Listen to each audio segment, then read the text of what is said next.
今回は MMA 史上ナンバーワンスターコナー・マクレガーの紹介をしたいと思います。コナー・マクレガーです。 MMA 戦績22勝4敗 UFC 戦績10勝2敗です。アイルランド出身の32歳、元 UFC フェザー級、ライト級同時2階級制覇王者です。 UFC の象徴となる人物であり、世界で最も有名な MMA ファイターです。過激でユーモアのあるトラッシュトークでメディアを巻き込み、試合を盛り上げ、華のある試合内容で圧倒的なカリスマ性を持っている MMA で最も大金を稼いでおります。強烈なパワーとキレを持ち合わせたパンチ、回転系などの多彩な蹴りで KO を量産し、華のあるアグレッシブなファイトスタイルで世界中の MMA ファンだけでなく一般層からも絶大な人気を誇っております。多彩で変則的な蹴りはチームメイトである空手ベースの UFC ファイターグンナー・ネルソンから教わったり、ブルース・リーの映画やカポエーラやテコンドーの動画を見て習得したそうです。幼少期の頃、地元アイルランドで不良に絡まれることが多く、自分の身は自分で守るためにトレーニングを始めたそうです。12歳の時にボクシングを始め、国内ユース王者に輝くほどのボクシングスキルを身につけ、 UFC 王者になって大金を稼ぐことを目指し、16歳の時に総合格闘技に転向したそうです。 UFC に出場するまで建設現場の見習いの仕事をしながら、それだけでは生活することができず、生活保護手当を受け取りながら小さなアパートで恋人と生活をしておりました。その生活を打破すべく毎日狂気じみた努力を重ね、練習する日々を過ごしていたそうです。18歳の時にアマチュア MMA デビュー戦で TKO 勝利を挙げ、プロに転向し、イギリスの総合格闘技団体ケージウォリアーズを主戦場に戦績を重ねました。ケージウォリアーズを含むローカル団体で KO、TKO を量産しまくり、2012年にケージウォリアーズフェザー級、ライト級2階級制覇を達成しました。MMA 戦績12勝2敗 11KO-TKO、 一つの一本勝ちでフィニッシュ率 100% と圧倒的な結果、華のある試合でカリスマ性を見せつけ、2013年 UFC と契約しました。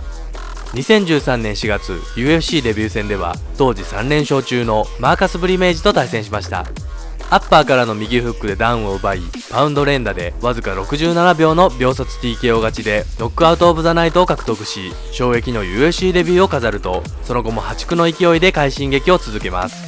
2013年8月、後の UFC フェザー級王者マックス・ホロウェイと対戦し、終始打撃をヒットさせ、グラウンドでもコントロールし、フルマークの判定勝ちを収め、ランキング12位にランクインしました。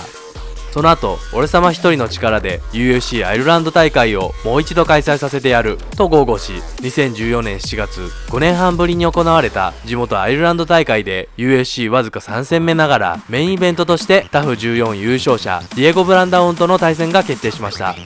マクレガーは当時から地元アイルランドではテレビ出演もするなど絶大な知名度と人気を誇っており、チケットは即日完売したそうです。マクレガーは試合前に1ラウンドで KO 勝ちだと宣言すると、柔術黒帯のブランダウンの寝技も難なく対処し、左で顔面を打ち抜きダウンを奪い、パウンド連打で TKO 勝ちを挙げ、地元アイルランド大会を有言実行のインパクトのある KO 勝利で飾りました。2014年9月、当時ランキング5位、後の UFC ライト級暫定王者ダスティン・ポイエーと対戦が決定し、試合前の会見から絶戦を繰り広げ、1ラウンド左フックからのパウンドで TKO 勝ち。2015年1月、ランキング10位のデニス・シバーと対戦し、左ストレートでダウンさせ、マウントパンチで2ラウンド TKO 勝ち。倒した直後にオクタゴンを乗り越え、観戦席にいたフェザー級王者ジョゼアルドに詰め寄りました。試合後マイクでジョゼアルドは終わりだとコメントし、対戦をアピールしました。そして2015年7月、 UFC189 で UFC フェザー級タイトルマッチとして王者ジョゼアルドとの対戦が決定しました。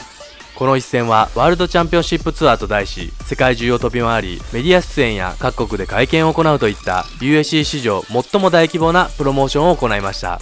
UFC が猛プッシュしているマクレガーのタイトル初挑戦ともあり、 UFC はかなりの力を入れており、世界中でとんでもない注目を浴びておりました。アルドの地元ブラジルのリオで記者会見を行った際、マクレガーは大ブーイングを浴びながらもテーブルに靴を履いたままの両足を乗せて、俺はこの街を支配していると嘘吹いておりました。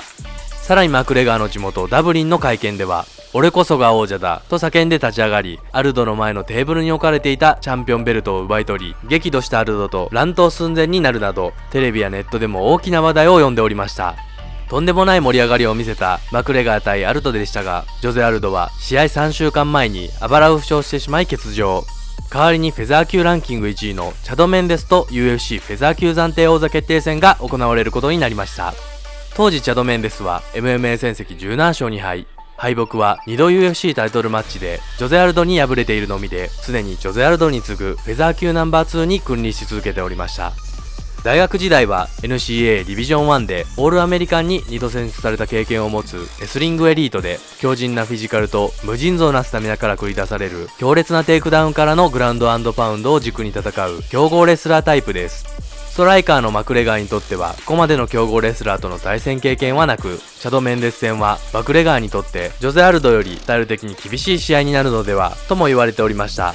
試合はマクレガーがメンデスのテイクダウンからのパウンドでカットされる場面を見せ苦戦するも、2ラウンドに左ストレートでダウンを奪いパウンドで TKO 勝ちを収め、コナー・マクレガーは USC フェザー級暫定王座を獲得しました。トラッシュトークで相手を罵り続けていたマクレガーも UFC 王座を獲得すると泣き崩れました。絶対王者ジョゼ・アルドにしか負けたことがない正真正銘の世界フェザー級ナンバー2チャド・メンデス相手にこの勝ち方をしたコナー・マクレガーは名実ともにフェザー級トップ、真のフェザー級暫定王者と認めざるを得ませんでした。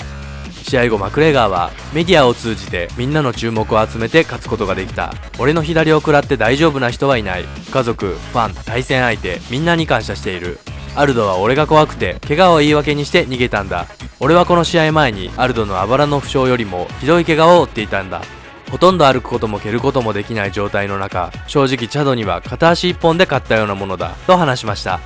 試合から2ヶ月後行われたファンミーティングでマクレガーはこの試合が行われる3ヶ月ほど前、膝の前十字靭帯を 80% 断裂する負傷を負い、ほとんど歩けない状態でレスリングの練習が全くできなかったが、タイトルマッチのチャンスを逃さないために欠場せずに試合に臨んだと明かしております。そして2015年12月 USC フェザー級王座統一戦として正規王者ジョゼ・アルドとの対戦が再度決定しました。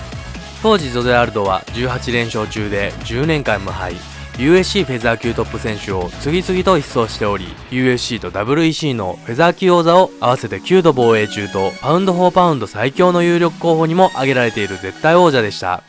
マクレガーは試合前、アルドを1ラウンドで倒す、フィニッシュは KO だ、奴は右をぶち込んでくるつもりなのだろう、でもそれは奴の終わりを意味する、右をぶち込んできても俺はそこにはいない、奴はいきなり危機に陥ると話しておりました。そして試合はまさに予言通りの展開となります。1ラウンド、アルドが右ストレートを出しながら前に出てきたところにマクレガーが下がりながら左フックをヒットさせ、 USC タイトルマッチ史上最短記録となるわずか開始13秒で KO 勝ちを収め王座統一に成功しました。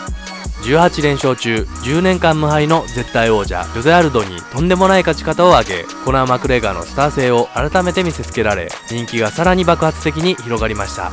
試合後マクレガーはアルドはパワフルで速かったが精度はパワーに勝り、タイミングはスピードに勝る、アルドは素晴らしいチャンピオンだったけど長く頂点に立ちすぎていた、アイルランドのみんな俺たちはやってのけたんだと語りました。試合前から絶戦を繰り広げて世界中から大きな話題を呼んだこの大会はアメリカでペーパービューを約102万5000件を売る大ヒットとなり、マクレガーは試合のファイトマネー50万ドルと別でペーパービューボーナス推定1200万ドルを獲得したと報じられております。2016年3月、史上初の USC2 階級同時王者を目指して1階級上のライト級王者ハワエル・ドス・アンジョスとの USC ライト級タイトルマッチに挑戦することが決定しました。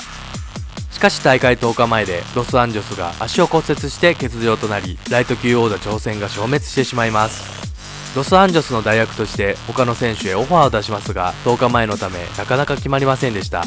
ジョゼ・アルドは準備期間が短いとして断り、フランク・エドガーは足の付け根の怪我を理由に断っておりました。ちなみに後の絶対王者ハビブ・ヌルマゴメドフが代役としての出場を自ら申し出たそうですが USC 側が拒否したそうです。最終的にライト級ランキング5位のネイト・ディアスと対戦が決定し、ネイトの減量が間に合わないとして2階級上のウェルター級でノンタイトルで試合が行われました。ネイト・ディアスは犯罪率が高く全米で最も危険な都市の一つであるストックトンに生まれ育ち、兄ニック・ディアスと共に兄弟揃って過激な言動や兄譲りの気性の悪さでたびたび乱闘騒ぎになることでも知られている悪童です。タフシーズン後優勝者でグレイシー柔術黒帯ながら常にフィニッシュを狙う打ち合いの激しい試合を繰り広げ、ファイトボーナス獲得回数が当時 UFC 歴代1位となる12回を保持しておりました。2015年12月のマイケル・ジョンソン戦で勝利した後は放送禁止用語を交えつつマクレガーに対戦をアピールしておりました。試合前の記者会見でも一触即発の事態にもなっており、このマクレガー対ネイトの悪闘対決は直前での対戦相手変更ながら注目を集めておりました。試合は2ラウンド途中までマクレガーがパンチで攻め立てネイトを出血させるなど有利に進めておりましたが、スタミナが切れ始めたところにネイトのパンチを受け形勢が逆転、苦し紛れのタックルに行くも潰されマウントを取られ、逃れようとした際にリアネイキッドチョークで捉えられマクレガーは一本負けを喫しました。マクレガーの連勝は15連勝でストップし UFC において初の敗北を喫しました。しかしウェルター級での試合だったためマクレガーの評価が大きく下がることはありませんでした。試合前はマクレガー勝利にオッズがかなりの差で開いておりましたが、下馬評を大きく覆したネイト・ディアスの勝利はネイトに多額のファイトマネーと現在の大きな人気を集めるきっかけになった試合になりました。この試合でマクレガーはファイトマネーのみで100万ドルとなり、ペーパービューボーナス、スポンサーフィーなど含まない公表されているファイトマネーのみで100万ドルを超えた初めての UFC ファイターになりました。2016年4月、マクレガーはネイト・ディアスにリベンジするため4月に開催される UFC200 でネイト・ディアスと再戦することが決定しておりました。負けた試合と同じ条件でリベンジを果たしたいというマクレガーの希望で、あえて1戦目と同じマクレガーにとって不利な2階級上のウェルター級契約での対戦が決定しておりました。しかしトレーニングを優先させたいマクレガーと選手に義務付けられているプロモーションを兼ねた事前記者会見へ出席させたい USC との間で意見が対立し、マクレガーは事前記者会見を欠席しました。 USC は会見を欠席したマクレガーを UFC200 から欠場させることを発表し、試合は消滅。その後マクレガーは Twitter で引退を発表しましたが、わずか1日で引退を撤回するツイートを行っております。そして2016年8月 UFC202 で改めてネイト・ディアスとウェルター級契約で再戦が決定しました。事前記者会見ではマクレガーが30分遅刻して登場。会見に遅刻したマクレガーに対してネイトは不快感を示し、途中で退場しようとすると会場を去ろうとするディアスがマクレガーに何かを投げました。これで完全に火がついたマクレガーは机に並べられたペットボトルや缶を手に取り投げ返し、両者のチームメイトがこれに加わり乱闘を起こすといった事件を起こしております。試合は序盤からローキックを多用し、ローから顔面への左ストレートでダウンを奪うなど序盤はスタンドでの打撃で圧倒するも、後半は徐々にスタミナ切れを起こしたマクレガーはネイトに攻め続けられる展開が増えました。5ラウンドの死闘を戦い抜き、マクレガーが2対0の判定勝ちを収めネイト・ディアスへのリベンジに成功しました。試合後マクレガーはびっくりしたかい、キングが帰ってきたぜ。俺のコーチが言うように試合は勝つか学ぶか、前線で学んだことが生きた。ネイトはすごいファイターだ。ベストな俺を引き出してくれた。これで1勝1敗。次はライト級で戦おうぜ。俺はウェルター級まで上げてでかい男と戦って乗り越えた。ライト級に戻ってくるなら戦ってやるぜと話しました。この試合でマクレガーは USC 歴代最高の300万ドルのファイトマネーを獲得。大会のペーパービューの販売件数は165万件に達し USC 歴代最高記録を更新しました。この試合は USC が2018年に創立25周年を記念して行ったファン投票で25年間の最高試合に選ばれております。ネイト・ディアスは試合後の会見にて大麻を電子タバコで堂々と吸い、全米アンチドーピング機関から調査を受け警告処分をされておりました。前編は以上です。 USC ファイターズ間シリーズコナー・マクレガー前編を紹介しました。後編では2階級制覇挑戦、メイウェザー・ヌルマゴメドフとの対戦、そして現在を紹介していきたいと思っております。いいね評価、チャンネル登録、コメントよろしくお願いします。